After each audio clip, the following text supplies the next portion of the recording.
네, 우리 이제 명절 연휴가 낀 주말인데요, 주일인데 오늘 이 자리에 나오신 여러분 모두를 주님의 이름으로 또 환영하고 축복합니다. 아까 인사 한번 나눴지만 여러분 우리 모두가 또 가족들 만나서 즐거운 명절 잘 보내실 것이죠? 예, 늘 즐거운 명절 되시기를 바라고. 아까 찬양을 하는데 갑자기 랩을 준비했다 그래서 목사님 나오신 거 기대하셨던 분 있죠? 나도 나가야 되나 뒤에서 한 번 더면 나갈 뻔했어요. 너무너무 귀한 찬양 감사하고요. 네, 오늘도 우리가 계속해서 과연 하나님은 누구신지, 그리고 그 하나님을 우리가 하나님과의 만남이 우리 인생에 얼마나 중요한지, 그 하나님은 누구신가 오늘은 네 번째 시간으로 하나님의 말씀 나누기를 원합니다. 오늘 제가 나누고자 하는 그 하나님의 성품은요, 바로 오늘 말씀의 제목을 저는 내비게이션 하나님이라고 정해 보았습니다. 뭐라고요? 내비게이션 하나님. 예, 이 내비게이션 하나님이라는 말씀의 제목을 가지고 우리가 그 하나님에 대해서 알고, 그리고 하나님과의 만남의 시간이 되기를 소망합니다. 여러분 이 시간 아무 말도 하지 마시고요, 내 옆에 계신 분 한번 얼굴을 바라보시기 바랍니다. 한번 그냥 바라만 보세요. 웃음이 절로 나오죠? 바라만 보세요. 어떻게 되게 예쁘고 멋있고 잘생겼죠? 아멘입니다. 아멘입니다. 예, 그러면 이렇게 인사를 나눌까요? 정말 아름다우십니다. 너무너무 멋지십니다. 여자한테 멋지다고 하면 안 돼요. 정말 아름다우십니다. 예. 여러분 혹시 그거 아십니까? 여러분 옆에 앉아 계신 분이 정말 얼마나 소중한 분인 거 알고 계십니까? 소중하죠, 소중하죠. 근데요, 우리가 생각하는 것보다 내 옆에 앉아 계시는 그 존재가 내가 생각하는 것보다 훨씬 더 소중하고 귀한 인생이라는 것 여러분 아시길 바랍니다. 우리 인생이 얼마나 소중한지 우리가 정말 조금만 생각해 보아도요, 우리가 그 의미를 알면 내 인생의 가치가 완전히 달라질 수 있는데요, 과연 지금 이 자리에 앉아 있는 우리, 나와 그리고 내 옆에 있는 분이 한 사람이 태어나서 이렇게 그냥 건강하게 이 자리에 나와서 예배를 드릴 수 있는 이 사실만 가지고도 우리 인생의 가치가 얼마나 소중한지 발견하게 돼요. 우리가 이렇게 앉아서 예배를 드릴 수 있는, 그냥 예배를 나올 수 있는 이것을 인간적인 머리로서 이것이 가능할 수 있는 그런 확률이 인간적인 계산으로는 0%에 가깝습니다. 즉 불가능에 가깝거든요. 아주 쉽게 한번 접근해 볼게요. 부부가 결혼했습니다. 이제 자녀를 계획하는 거예요. 이제 자녀를 계획하려고 해요. 우리의 생명의 씨앗들이 이제 대기하고 있습니다. 이제 얘기를 하죠. 방송을 자, 여러분 이제 경기가 시작되었습니다. 모든 참가자들은 대기해 주시길 바랍니다. 그럼 이제 씨앗들이 막 대기를 하고 있겠죠. 출발! 그러면 막 우악! 하고 2억에서 3억 남자의 씨앗들이 출발합니다. 우악! 그러니까 한 번에 임신이 딱 되잖아요. 그러면 나는 적어도 2억에서 3억 분의 1의 확률로 우리는 태어난 거예요. 근데 여러분 한 번만에 이렇게 아기가 뿅 생기는 가정은 거의 없죠. 그러니까 지금 이 자리에 앉아 있는 것만 봐도 우리는 최소 수십억 분의 1의 경쟁률, 많게는 수백억 분의 1의 경쟁률을 뚫고 이 자리에 나왔다는 사실을 여러분들은 꼭 아셨으면 좋겠어요. 여러분 대학교 경쟁률이 치열하다면서요. 봤더니 뭐 20대 1, 30대 1이에요. 20명 다 제끼고 혼자 돼도 우와 그런다고요. 예? 취업의 문이 어렵다고요. 뭐 50대 1, 200대 1 그거 막 제가 200명 제끼고 취업했습니다. 우와 막 동네가 자랑하잖아요. 우리는요 수백억 중에 한 명이라는 사실을 여러분 꼭 기억했으면 좋겠어요. 그러니까 우리의 인생이 가치 없는 인생이 아니에요. 우리가 그 가치를 몰라주고 모르기 때문에 우리가 가치 없다고 생각하는 거죠. 나 자신을, 또 내 옆에 계신 분을. 하지만 여러분 꼭 기억하십시오. 나는 적어도 수십억 다 뚫고 이겨낸 그 최후의 승자라는 사실을. 근데 이것이 전부가 아니에요. 만남에 대한 생각을 한번 해볼까요? 한 명의 여자와 한 명의 남자가 만나서 결혼에 성공할 수 있는 확률은 얼마나 될까요? 죽은 사람 다 빼고 살아있는 모든 남자만 적어도 한 35억 명은 돼요. 여자도 35억 명, 35억 중에 1. 근데 단지 그게 그렇게 단순하지 않아요. 왜냐하면 우리 부모님이 그 둘이 만나서 결혼할 수 있는 확률은, 또 그의 부모님이 결혼해서 만나서 우리 부모님을 낳을 수 있는 확률은, 여러분 인간적으로 계산해서는요, 이거는 가히 불가능한 확률이에요. 그래서 우리 할 일 많은 수학자들, 그리고 할 일 많은 생물학자들이 이런 거 계산해 보겠죠. 과연 남자와 여자가 결혼해서 아기를 낳아서 내가 태어날 수 있는 확률이 수학적으로 몇 퍼센트나 될까? 계산을 해봤어요. 10의 1만 제곱수 분의 1이에요 10을 제곱 그걸 1만 번 해서 분의 1이에요 그러니까 숫자로 따지면 0이라고요. 우리가 이 자리에 태어난 건요, 우리는 그 0%라고밖에 설명할 수 없는 그 모든 경쟁률을 뚫고 이 자리에 나왔다는 사실을 여러분 알고 계시죠? 아멘, 아멘, 아멘. 근데 이게 전부가 아니에요. 이것은 그냥 단지 만남에 대한 가능성이고요, 임신이 되어서 한 생명이 태어나기까지의 과정도 여전히 만만치가 않아요. 한 번의 경기에서 2, 3억 명을 제치고 항상 선두권에 있어야 돼요. 그래서 이제 엄마의 뱃속에 뿅 들어가면 그 선두권에 있는 친구들이 그 다음 뭡니까? 이제 뚫어 제끼기. 와 누가 먼저 그 벽을 뚫고 들어가느냐, 그렇게 해서 밀고 해서 수정이 딱 돼요. 그게 끝이 아니에요. 수정이 되면요, 그 수정란이 이렇게 돌아다니다가 이제 내가 10개월 동안 자라날 수 있는 곳에 여기가 아니네 여기가 아니네 해서 어딘가에 딱 머물러요. 그리고 거기에 책상이 돼요.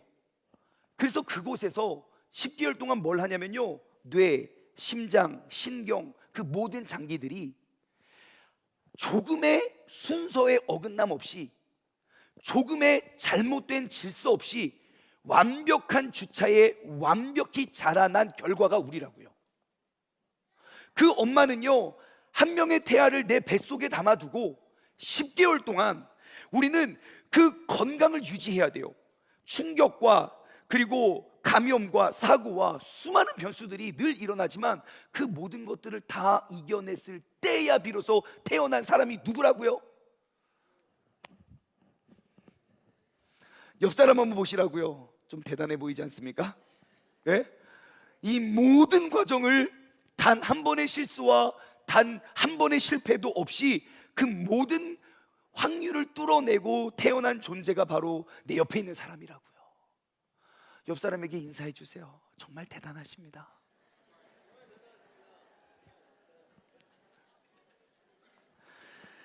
그러니까 이 세상엔 소중하지 않은 존재는 없습니다. 모든 생명에는요, 어떠한 우연도 어떠한 실수도 있을 수가 없습니다. 그게 만약 실수라면, 그게 만약 우연이라면 이런 모든 확률 중에 우리가 성공하기가 어렵기 때문이죠. 그러면 우리의 질문은 이거예요. 만약에 한 생명이 태어날 수 있는 수학적 확률이 10의 1만 제곱수 분의 1이라면 단지 우리가 이 세상에 태어난 것이 우연히 태어났겠습니까? 아니면 정말 완벽한 계획 안에서 태어났을까요? 1번, 우연히 그 모든 확률 다 뚫고 뿅 태어났다. 1번. 2번, 아니다. 누구도 계산하기는 어렵지만 그 완벽한 계획 속에 완벽한 타이밍에 태어난 존재이다. 1번 아니면 2번? 하나 둘 셋. 누구야 1번?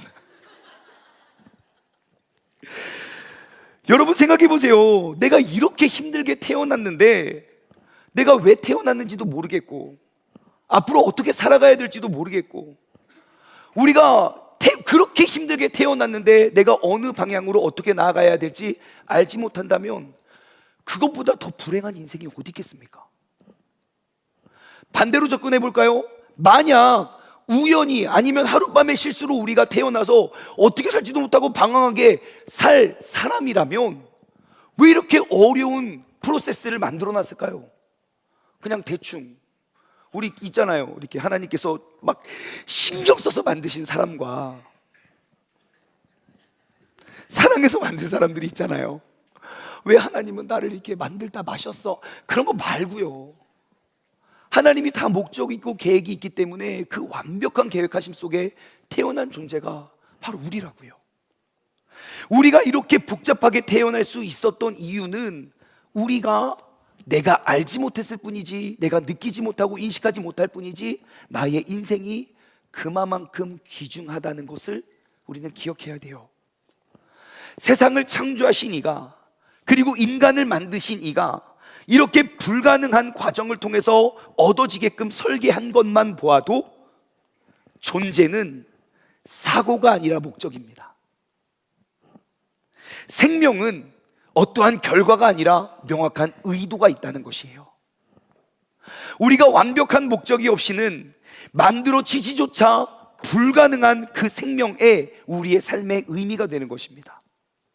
수십억 개 중에 가운데 선택받은 존재, 수천 년의 역사 가운데 가장 완벽한 조합 아래서 태어나고 숨을 쉬는 그러한 존재. 내가 한번 태어나서 죽으면 모든 인류 역사, 언제가 무너질지 모르지만 그 인류 역사에 두 번 다시 만들어질 수 없는 그 유일무이한 존재, 그게 누구라고요? 나라고요. 그래서 그 한 명의 인생은 너무너무 소중한 것입니다. 근데 참 신기하고 재밌는 건요, 성경 말씀에 보면 어떻게 이런 말씀이 있나 싶을 정도인데요, 한번 말씀을 보면 예레미야 1장 5절이에요 예레미야 선지자에게 하나님 말씀하십니다. 야, 내가 너를 모태에 짓기 전에 너를 알았다. 아니, 엄마 뱃속에 만들어지기 전부터 알았대요. 내가 너 알거든. 너의 올챙이의 모습은 남보다 컸다. 막 그러면서 나는 너의 출생 이름을 알고 있어. 그래요? 내가 배에서 나오기 전에 나는 너를 너를 구별하였고, 그리고 너를 여러 나라의 선지자로 나는 이미 세웠다. 그래요. 아직 이 아이는 엄마 뱃속에서 태어나기 전이라고요. 하지만 말씀은 이야기해요. 네가 태어나기 전부터 나는 너를 택하였고, 그리고 너를 성별하여 너가 이 나라, 이 민족, 이 어려운 모든 나라가 황폐해지고 무너졌던 그때에 이 나라의 선지자로 나는 이미 너를 세웠다 라고 이야기를 하는 거예요. 즉 우리가 태어나기도 전부터 이 온 우주 만물을 창조하시고 다스리시고 통치하시는 분은 우리 각자를 향한 완벽한 계획을 이미 가지고 계셨고, 그 계획의 열매가 바로 누구라고요? 나임을 우리는 기억해야 돼요. 창조주 하나님을 만나게 되면 우리가 발견하게 되는 중요한 사실이 있습니다. 뭐냐? 바로 여러분, 당신은 너무너무 소중한 존재라는 사실이에요. 그 하나님의 계획하심을 모르면 그냥 별 볼 일 없고 나는 남보다 특출나게 뛰어나고 잘난 것 없는 인생처럼 여길 수 있지만, 그 창조주 하나님의 완벽하신 계획과 그 뜻을 발견하면 우리의 삶은 너무너무 귀한 존재가 되는 거예요. 여러분, 당신이 있기까지 우연한 과정은 있을 수 없습니다. 우연이라고 하기에는 조금의 실수 하나만 있어도 우리는 이렇게 건강하게 예배를 드릴 수 없거든요. 그래서 우리에게 필요한 건 우리의 삶의 명확한 목적지입니다. 인생의 목적과 그 목적지를 알지 못하면 우리가 이렇게 귀한 존재임에도 불구하고 모든 생명체는 죽음이라는 목적지를 향해 힘차게 달려가는 존재에 불과합니다. 내가 왜 태어났는지, 무엇을 위해서 태어났는지, 그러한 의미조차 발견하지 못한 채 내가 아직 죽지 못해 사는 거고, 아직 죽지 않았기 때문에 버티고 있는 인생이 될지 모릅니다. 하지만 나를 설계하시고 나를 계획하시고 나를 만드신 이를 찾아 내가 왜 태어났고 무엇을 위해 태어났는지, 왜 나에게는 이러한 가정과 이러한 은사와 이러한 달란트를 나에게 주어졌는지 내가 발견하는 순간 똑같은 나이지만 내 인생의 가치는 달라집니다. 그래서 우리는 우리 인생의 설계자, 온 천지 만물의 설계자이신 하나님을 만나야 됩니다. 왜냐하면 똑같은 내가 완전히 다르게 살아갈 것이기 때문이죠.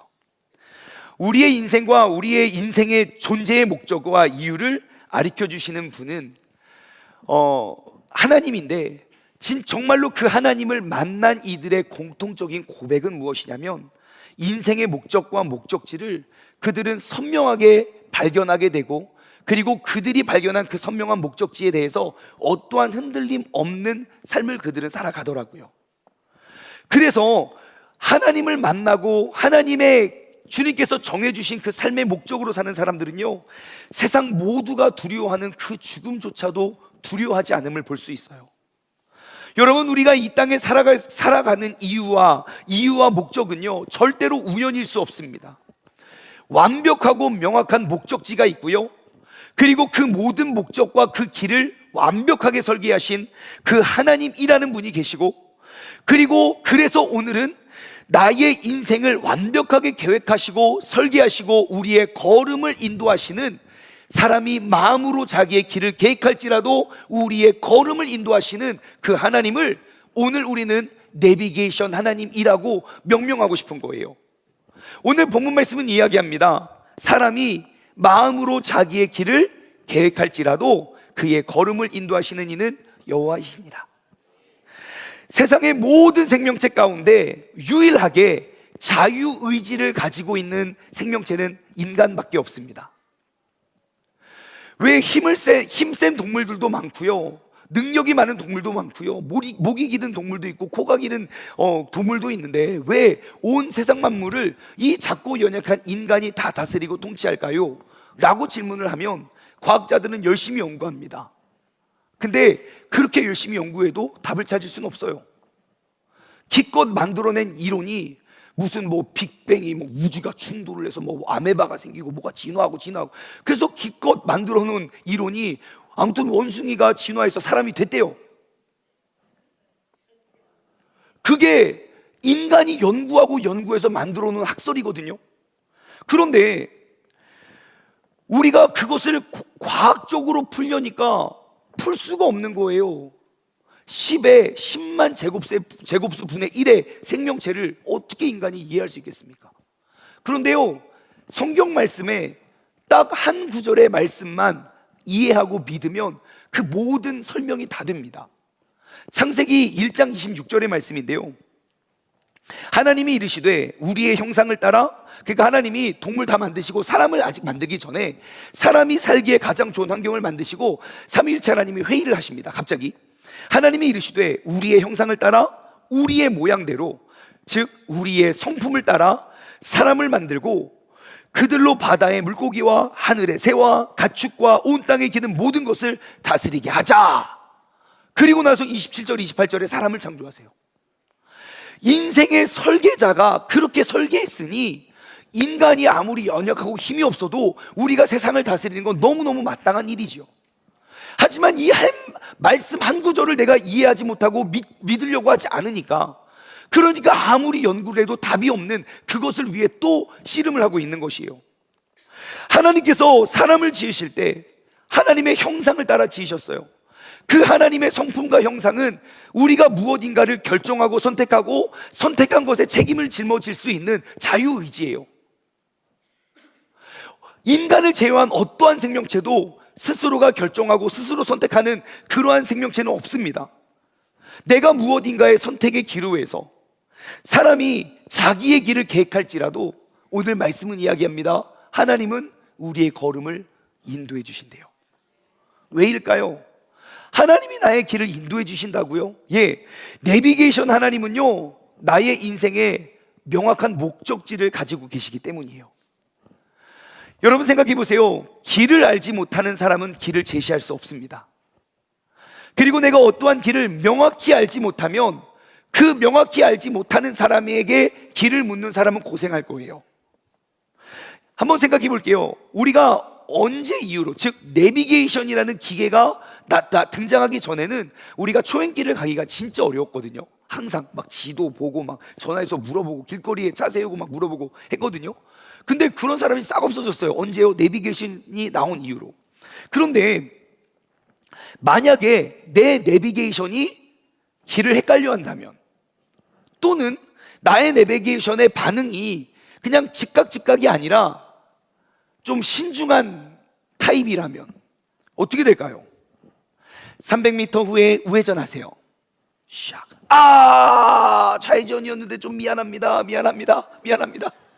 다음부터 잘 안내해 드릴게요. 자, 500m 후에 직진하세요. 잠깐만. 좌회전하면 좀 더 빨리 갈 수도 있었는데, 저 미안해요. 여러분 내비게이션이 그렇게 한다면 길 묻겠습니까? 아니요. 만약에 나의 가는 길을, 초행길을 인도해주는 내비게이션이 좀 신중형이에요. 좀 생각이 많아요. 300m 후, 좌회전이었는데 우회전을 하셨네요. 안타깝네요. 제가 다음엔 더 신중하게 알려드릴게요. 50m 뒤에 직진을 하셨네요. 아쉬워라. 여러분 내비게이션이 그렇게 하면 누가 그 내비게이션을 믿고 따르겠습니까? 차라리 끄고 내 맘대로 가는 게 낫겠죠. 즉 내비게이션은 명확한 흔들리지 않는 목적지를 가지고 있어야 돼요. 또한 명확한 길을 제시해 줘야 돼요. 내가 어디서 출발하든 그 목적지를 향한 가장 짧은 단거리를 알려줘야 돼요. 그리고 이랬다 저랬다 해서도 안 돼요. 이때는 이랬다가 저때는 저랬다가, 그럼 그런 내비게이션 누가 따라가겠습니까? 여러분 세상 모든 물건에는 매뉴얼이 있습니다. 설명서가 있죠. 정말 1,000원짜리 물건을 사도요, 거기 쬐끄만 종이 딱지 있어요. 누구도 그 1,000원짜리 매뉴얼을 신뢰하진 않아요. 근데요, 고가의 제품일수록 그 매뉴얼을 신뢰하고 의지합니다. 예를 들어 1억 원짜리 차를 샀다고 칩시다. 막 버튼이 너무 많아요. 뭘 눌러야 될지 모르겠어. 이거 어떻게? 그때 어떻게 합니까? 매뉴얼을 찾아요. 쫙 펴요. 야, 이때는 이거 누르래. 야, 믿지 마라. 야, 그 매뉴얼이야. 그런 사람 한 명도 없습니다. 고가의 제품일수록 매뉴얼을 신뢰해요. 그러면 이 인생의 매뉴얼이 있을까요? 없을까요? 인생이 그렇게 귀중하다면 매뉴얼 없이 그냥 멋대로 살다가 대충 살다가 죽어라, 그럴 리 없겠죠. 인생이 무엇보다도 소중한 존재라면 그 인생에 가장 완벽한 매뉴얼이 있겠죠. 그 매뉴얼이 무엇입니까? 바로 이 하나님의 말씀인 거예요. 그래서 우리가 이 매뉴얼대로 따르면요, 우리는 어떠한 상황 가운데서도 길을 잃을 수가 없어요. 설령 내가 길을 잃어버렸다 하더라도 이 매뉴얼에 의하면 우리는 그곳에서부터 가장 단거리를 발견할 수 있고요, 만약에 이 매뉴얼을 작성하신 분이 하나님이라면 우리가 가장 필요할 때 가장 정확한 길을 인도하시는 분이 하나님이셔야 돼요. 우리 하나님은요, 우리의 모든 것들을 설계하셨고 우리를 가장 정확히 인도하시는 내비게이션 하나님입니다. 우리 각자의 모든 인생에 완벽한 계획을 가지고 계시고 완전한 길로 우리를 인도하시는 분이에요. 때로는 우리가 그 음성이 들리지 않아, 때로는 우리가 그 음성에 반응하지 못해서 우리가 좌회전해야 되는데 우회전하고 직진 가야 되는데 후진할 수도 있어요. 하지만 걱정하지 마세요. 나의 삶을 인도하시는 여호와 하나님은 전지전능하신 분이기 때문이에요. 그래서 우리가 길을 잘못 들었을 때 절대 당황하지 않으세요. 왜요? 그곳에서부터, 그 아픔과 상처로부터 나에게 주어진 목적을 이루기까지 가장 정확한 길을 명확히 알고 계시는 분이기 때문입니다. 하나님께서는 내가 선택할 수 있는 모든 길을 예비하시고요, 예측하셨고 그곳에서부터 우리를 인도하는 거예요. 그러면 그 목적지가 어딜까요? 우리가 결국 도착해야 될 목적지가 어딜까요? 자, 한번 이렇게 생각해 볼게요. 여러분이 요즘 이렇게 몸이 아파요. 어디가 아픈지 모르겠어요. 병원에 갔더니 큰 병원 가래요. 왜지? 큰 병원 갔더니 부모님 모시고 오래. 너 혼자 들으면 안 된대. 부모님 모시고 왔어요. 왜 그러지? 그러고 이게 희귀병에, 희귀 바이러스에 감염이 됐는데 이것은 치사율 100% 죽는데요. 근데 현재까지 가장 오래 생존하신 분이 40일 살다 죽었대요. 벌써 괴롭죠? 자, 한번 생각해 보세요. 만약에 내 인생이 딱 40일 남았어요. 그러면 여러분 그 40일을 어떻게 보내시겠습니까? 1번, 목사님 제 인생에 40일밖에 남지 않았으면 지금처럼 살겠습니다. 지금처럼 똑같이.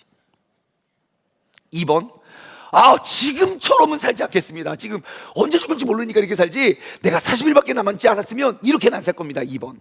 자, 2번은 안 들어볼게요. 1번. 목사님, 제 인생이 진짜 저 40일 딱 남았는데 지금처럼 똑같이 살겠습니다. 우리가 이렇게 살아야 돼요. 하루를 살아도 후회함 없는 인생이요. 너 게임 안 하지? 40일 뒤에 죽어도 게임은 맨날 하는 거야? 야, 그게 제일 의미 없는 인생 아니냐? 자, 여러분, 예수님께서 이 땅에 죽으셨다가 부활하셨어요. 그리고 예수님께 남겨진 그 인생은 딱 40일이에요. 이 땅에서 보내는. 그리고 2000년 전에 하늘로 승천하시고 아직까지 재림하지 않으셨어요. 예수님도 알고 계실 거예요. 그 때와 시는 내가 다시 재림할 때는 언제인지 모르니까 이제 이 땅을 떠나서 하나님 곁에 올라가실 때 이제 딱 40일이 남았어요. 그러면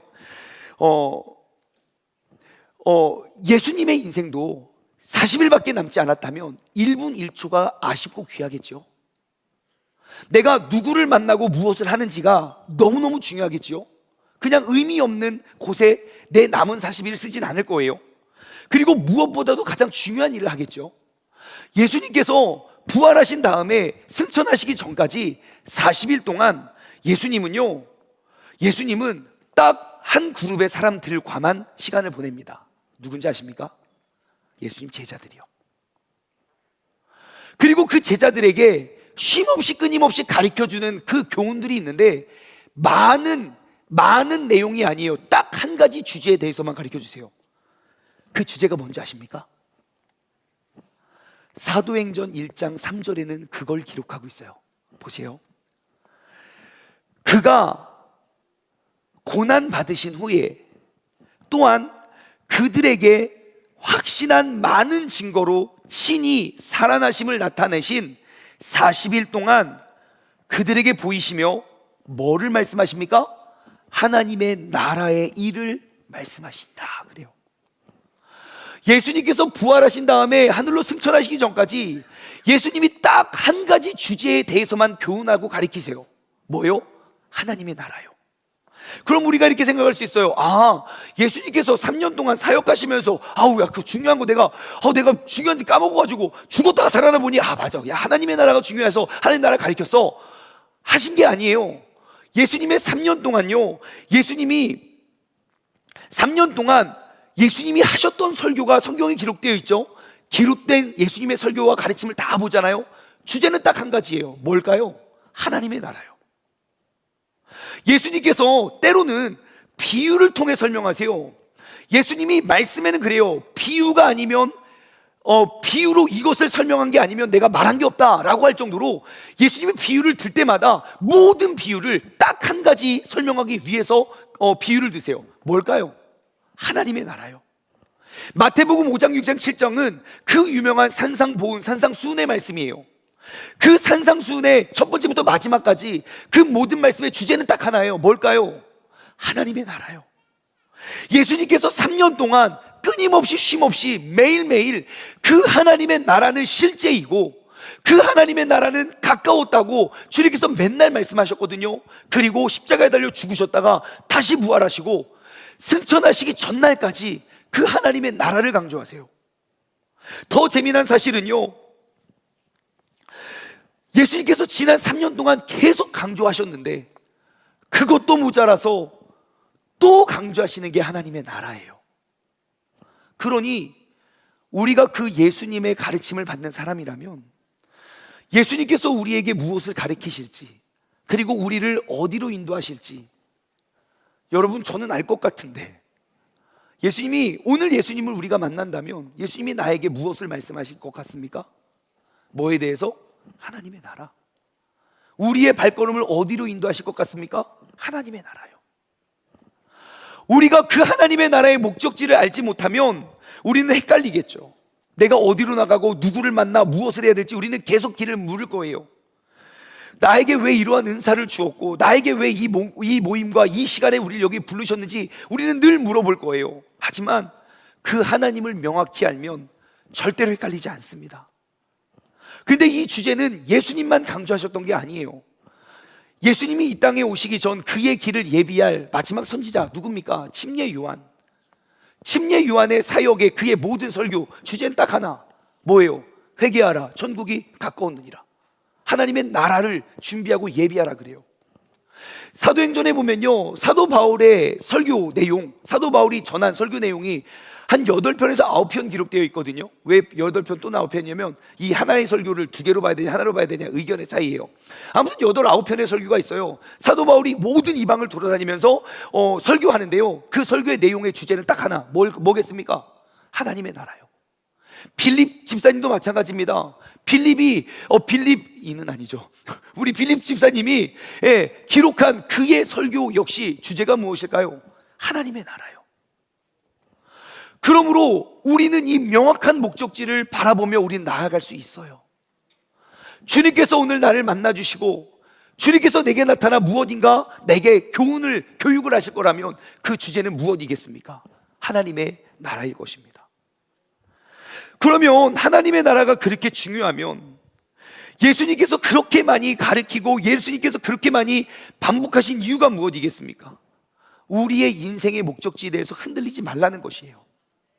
우리 인생의 모습은 어느 곳을 향해 나아가야 할지 예수님께서는 너무너무 명확히 말씀해 주시고 있잖아요. 아마 우리가 어렵지 않게 할 수 있을 거예요. 우리의 인생이 다 맞춰요. 그러면 하나님께서는 우리를 어디로 인도하실까요? 하나님의 나라요. 만약 하나님이 오늘 우리를 여기에 만나서 내가 많은 질문을 하면 그 질문의 방향, 그 응답의 방향은 어딜까요? 하나님의 나라요. 오늘도 주님께서는 사람이 마음으로 무엇인가를 계획할지라도 우리의 걸음을 어디로 인도하실까요?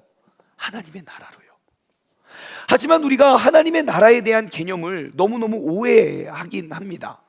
왜냐하면 하나님의 나라가 하늘나라 또는 다른 단어로 천국이라고 우리가 사용을 하기 때문에 하늘 어딘가에 있겠지라고 막연히 생각을 해요.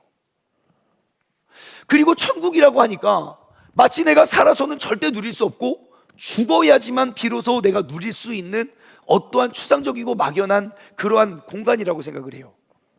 그러다 보니까 우리가 그 하나님의 나라가 어디에 있는지조차 잘 몰라요. 여러분, 하나님의 나라가 어디에 있습니까?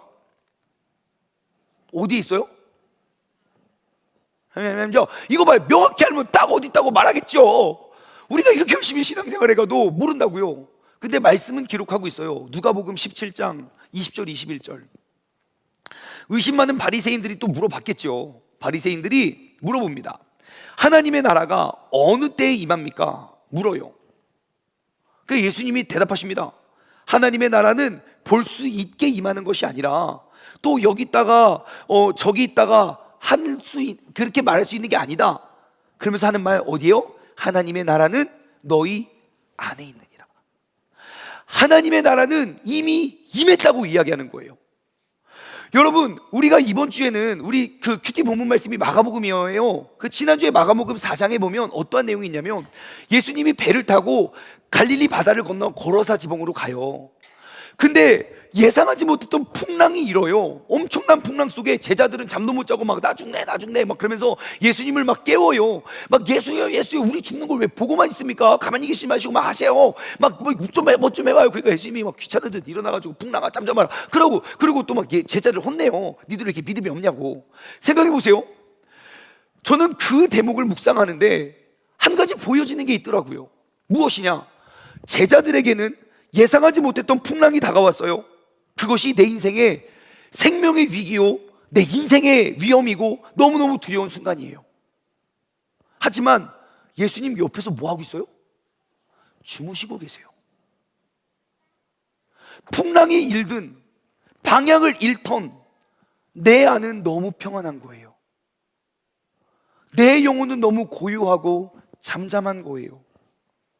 세상 사람들은 인생의 고난이고 인생의 위기라고 말하는 그 순간에도 주님께서는 편안히 주무시고 계시더라고요. 그러니까 그 제자들에게 있어서 그 뱃길은 내 인생의 최고의 위기의 순간일지 몰라도 예수님께서는 그 자리가 하나님의 나라가 되는 것이죠. 참 평안과 기쁨과 만족과 자족과 흔들림 없이 용서와 세상의 어떠한 풍랑과 풍파가 일어도 내가 고요히 누릴 수 있는 그 하나님의 나라. 하나님은 오늘도 우리의 발걸음을 그 하나님의 나라로 인도하실 거예요. 그러므로 오늘도 모든 상황 가운데 하나님의 다스리시고 통치하시고 하나님의 함께 하심과 하나님이 주시는 참 평안과 용기와 기쁨과 감사와 만족을 우리가 상황과 상관없이 누리게 된다면 우리는 지금 이러한 상황 속에서도 하나님의 나라를 누리게 되는 것이겠지요. 사람의 오늘 본문 말씀은 말해요. 사람이 마음으로 자기의 길을 계획할지라도 우리의 걸음을 인도하시는 분은 여호와 하나님이시니라. 여러분, 우리의 마음속에 왜 하나님은 내 마음속에 계획한 대로 인도하시면 할렐루야잖아요. 내가 꿈꾸는 대로 이루어지면 그대로 이끌어지면 얼마나 좋습니까? 하나님 좋고 나 좋고 쌤쌤. 근데 우리가 아무리 계획을 할지라도 우리의 걸음을 인도하시는 분은 여호와 하나님이래요. 그 말은 무슨 말입니까? 나의 계획과 그 인도가 다를 수 있다는 것이에요. 어떻게 신앙생활 하시면서 여러분 기도하는 대로 다 응답 받죠? 대답이 없는 거 보니까 아닌 것 같네요. 우리의 마음의 계획과 하나님의 인도하심이 달라요. 그러니까 우리가 하나님을 원망해요. 근데 한번 생각해 보세요. 우리 마음에는요, 죄와 욕심이 가득합니다. 그래서 본능적으로 우리의 마음에는 어떠한 것들이 있냐면 성공, 인정, 안정, 건강, 돈, 명예, 수많은 목적지를 두고 우리는 쫓아요. 하지만 문제는 무엇이냐면 우리가 마음속으로 계획한 그 모든 계획과 그 타이밍이 우리가 계획한 만큼 대부분이 원하는 만큼 누리지를 못한 채 인생을 마감하거나 또는 내가 계획한 것을 다 이루고 나잖아요. 그럼 죽을 때까지 만족하고 행복해야 되거든요. 그런데 그것을 누린 사람들조차 허무함과 공허함을 느낀 채 살아간다는 거예요. 여러분 한번 점검해 봅시다. 우리가 사람이 마음으로 무엇인가를 계획한대요. 여러분 인생에 계획이 있죠? 여러분 마음이 어디 있습니까? 여러분의 마음 어디 있습니까? 마음 어디 있어요? 어디요? 여기? 가슴이요, 가슴. 가슴이라고요. 마음 어디 있습니까? 어디? 말씀해 보시라고요. 제가 어려운 질문 됐습니까? 마음이 어디 있냐고요? 예? 여기 안에 심장이 있어요. 심장. 예? 여기. 그쵸. 뇌가 생각하고 하는 대로. 그러면 내가 마음이 아플 때, 마음이 아파요. 오늘 제가 마음이 아파서 그래요? 아니라고요. 우리는 잘 생각해 보세요. 분명히 인간에게 마음이 있어요. 근데 어디 있는지조차 알지 못하는 그 마음 안에 일부분이 욕심이 있거든요. 어디 있는지 모르겠어요. 근데 마음이 있어요. 근데 그 마음 안에는 많은 부분이 있지만 욕심이 있거든요. 근데 그 욕심이 얼마나 큰 줄 아세요?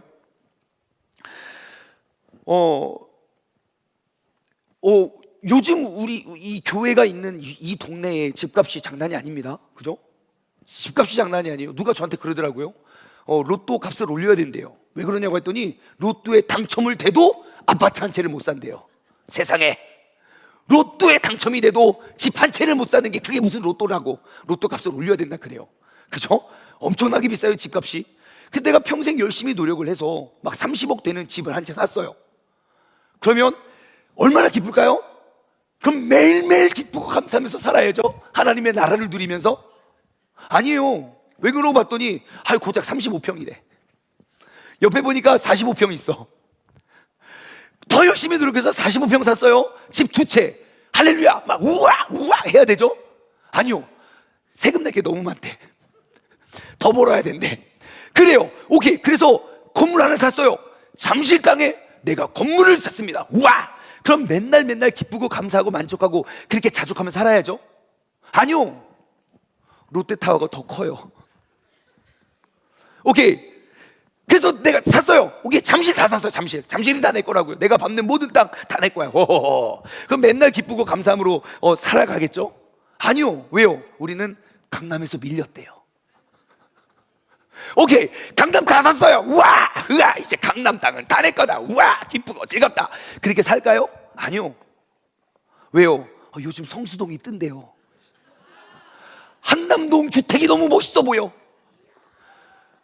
여러분 서울 다 사면 잘 보세요. 어디 있는지는 모르겠지만 그 마음의 일부, 그 욕심 하나를 채우는 게 불가능하다는 걸 알고 있어요.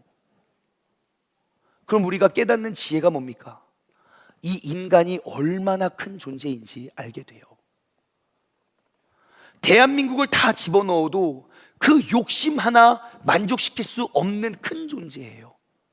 말을 바꾸어 웬만한 거 갖다 넣어도 사람은 만족하여 자족할 수 없는 존재라는 거예요.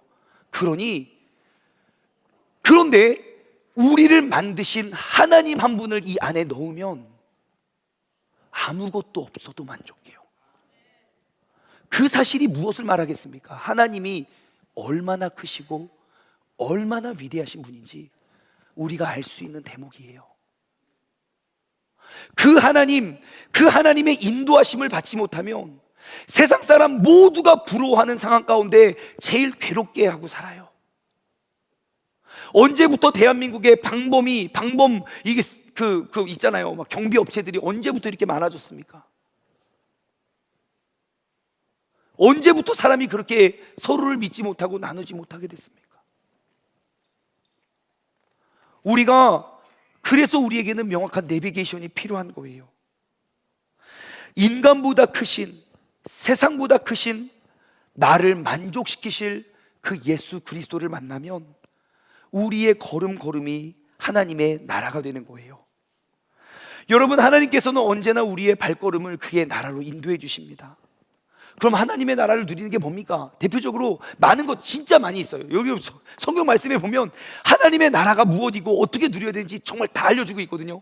그 중에 한 가지 나눠드리면, 하나님의 나라를 내가 하나님의 나라에 존재하고 있구나라고 우리가 확증할 수 있는 것 중에 한 가지가 바로 감사입니다. 감사. 항상 기뻐하라, 쉬지 말고 기도해라, 범사에 감사해라. 어떻게 우리가 범사에 감사할 수 있습니까? 이렇게 하면 돼요. 여러분, 내가 감사를 고백하는 타이밍이 상황이 바뀌어서, 즉 바뀐다는 건 내가 원하는 대로 상황이 이루어졌을 때 감사를 하잖아요. 그거는 하나님 없는 사람도 다 해요. 근데 하나님께서 우리에게 말씀해 주시는 그 범사에 감사하는 그 감사는요, 상황과 전혀 상관없어요. 남들이 상황이 좋다고 말하는 상황에서도 감사하고요, 남들이 불쌍하다고 말하는 상황에서도 감사해요. 어디에 갖다 놔도 나는 항상 감사를 고백하는 그 상황이 하나님의 나라인 거예요. 기쁨도 마찬가지겠죠. 항상 기뻐하라. 어떻게 인간이 이렇게 문제를 일으키는데, 어떻게 내 자식이 이렇게 사고를 치는데 어떻게 감사합니까? 어떻게 기뻐합니까? 라고 말하는 건 하나님의 나라가 아니면 그럴 수 있겠죠.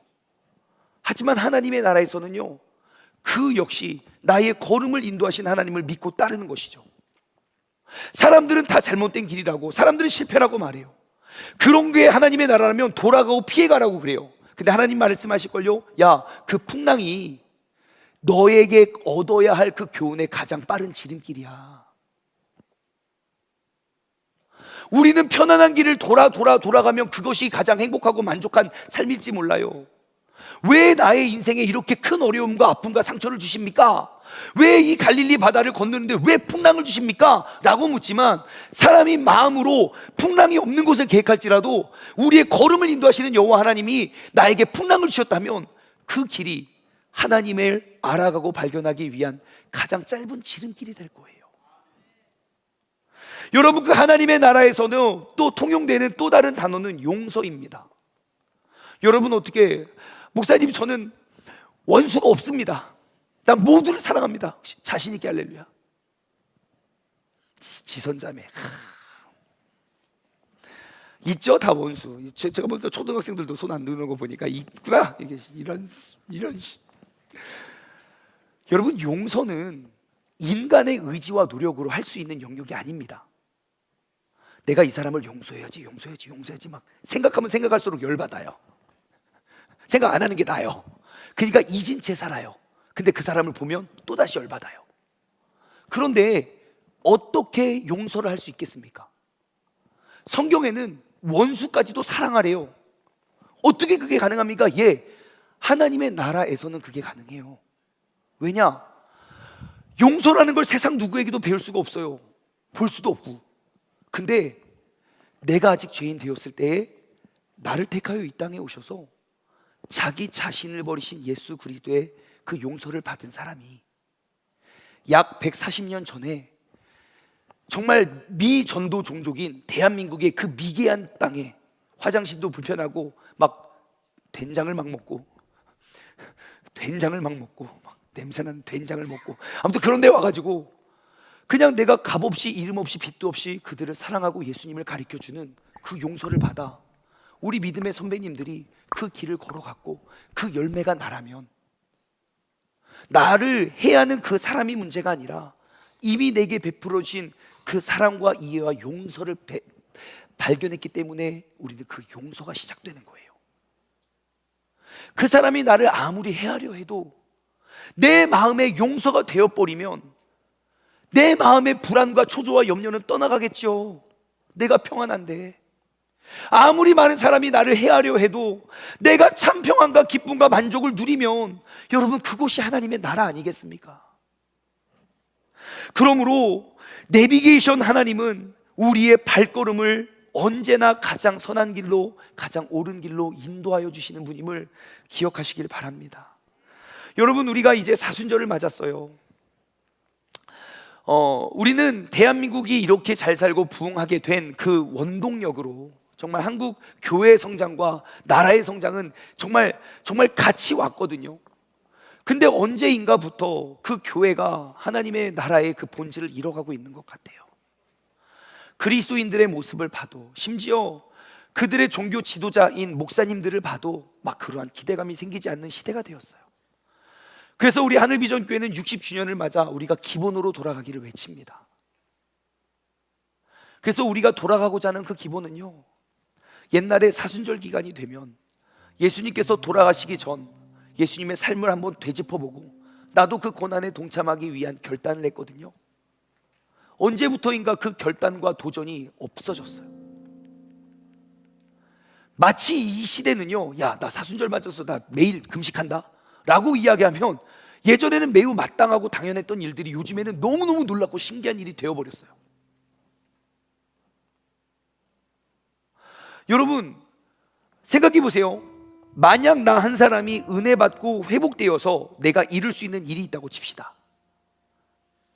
하지만 하늘비전교회 모든 공동체가 모여서 우리 모두가 하나 되어서 우리가 회복을 외치고 그 기본으로 돌아가는 그 모임에 참여하게 된다면, 여러분, 그 걸음 뒤에 예비된 하나님의 놀라운 뜻과 계획이 있을까요, 없을까요? 당연히 있겠죠. 우리가 하나 되어서 함께 나아가고자 하는 그 한 걸음의 발걸음 뒤에 예비된 그 하나님의 놀라운 계획, 그 뜻이 뭔지 아십니까? 모르니까 한번 같이 가보자는 거예요. 우리가 하나 되지 못한 채 그냥 각자 살다 보니까 이렇게 신앙생활 오래 열심히 해도 우리 공동체를 통하여 계획하신 하나님의 뜻이 여전히 희미해요. 우리에겐 또 한 번의 기회가 주어졌습니다. 사순절을 맞아서 우리는 남들 다른 교회들 이렇게 하는 교회 진짜 많이 없어졌어요. 근데 우리는 사순절 기간 동안 특별 새벽 기도회를 선포하는 거예요. 왜요? 우리가 하나 되었어. 하나 된 우리가 한 걸음 더 주님께 향해 나아갔을 때 그 예비되어진 하나님의 계획, 그거 발견하기 위해서요. 여러분, 이제 결단하고 나아가길 원합니다. 우리 모두가 함께 이루고자 하는 그 하나님의 나라, 우리 말씀을 맺기를 원해요.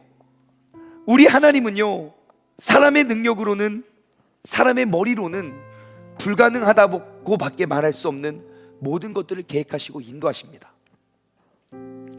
그리고 그 하나님께서는요, 오늘 우리의 발걸음을 이곳에 인도해 주셨어요. 그리고 우리에게 가르쳐 주신 건 이제 오늘 나의 삶, 오늘로부터 시작되는 나의 삶이 이제 매일매일 하나님의 나라를 누리길 원하시는 거예요. 하나님이 없이는 볼 수 없고 하나님이 없이는 누릴 수 없는 그 하나님의 나라가 나의 삶의 매일매일 매 순간순간이 되시길 주님의 이름으로 축원합니다. 적용 질문 드립니다. 첫 번째, 지금 내가 목적지로 찍고 달리는 것이 무엇입니까? 요즘에 너무 바빠요. 안 바쁜 사람이 없어요. 유치원생들도 바쁘더라고요. 여러분, 내가 뭐 때문에 그렇게 바쁜가? 내 인생의 지금 현재의 목적지는 무엇인지 돌아봤으면 좋겠어요.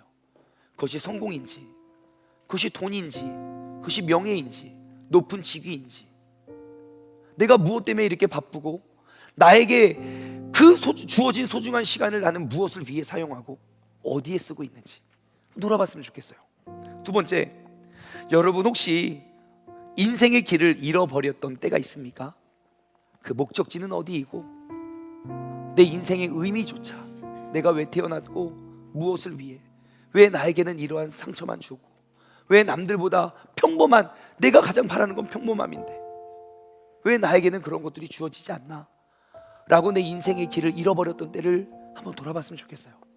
그리고 세 번째, 혹시 내가 누렸던, 그리고 지금 누리고 있는 하나님의 나라가 있습니까?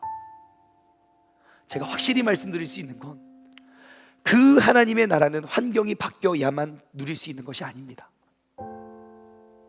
어떠한 상황이 바뀌어져서 그때야 비로소 누릴 수 있는 건 아닐 거예요. 지금 나에게 주어진 상황, 주어진 환경 속에서 하나님의 나라가 내게 임하면 세상 어디에서도 가르쳐줄 수 없고 볼 수 없는 그 평안과 그 만족과 그 기쁨과 그 감사와 그 용서와 이해와 포용과 희락과 말씀 속에 우리가 누릴 수 있는 수많은 하나님의 나라의 모습들을 우리가 환경의 변화가 아니라 내 안에서부터 우리의 발걸음을 인도해 주시는 그 인도하심을 경험하게 될 겁니다. 우리가 그 하나님의 나라를 이제 함께 누려가시지 않겠습니까? 오늘 말씀을 맺으며 우리가 이 찬양 고백했으면 좋겠어요. 찬송가